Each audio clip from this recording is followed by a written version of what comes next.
Hi Ash, I'm going to try and show you a Chinese finger locker type system which we apply to putting loops on the end of fly lines.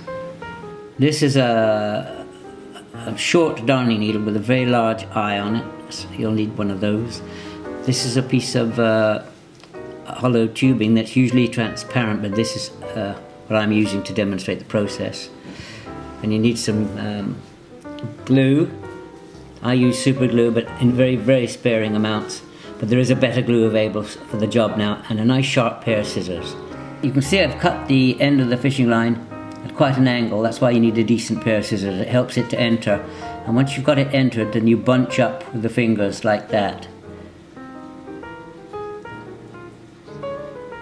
Once I've fed the line into the gripper, about an inch or so down, then I slide what would be a transparent sleeve up and over it like that, but not before putting in a tiny little bit of super glue about there.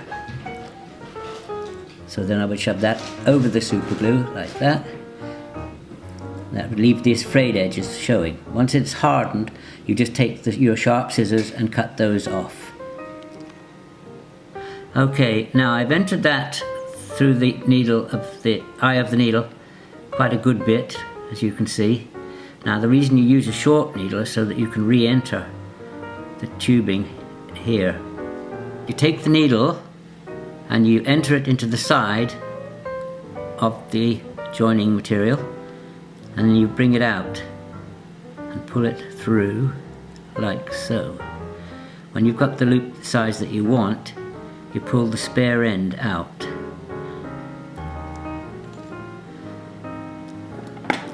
Then you cut it and then pull it a little bit like that. Make sure it's nice and tight. And then you put another little tiny bit of glue just here. Not too much, you don't make it too stiff.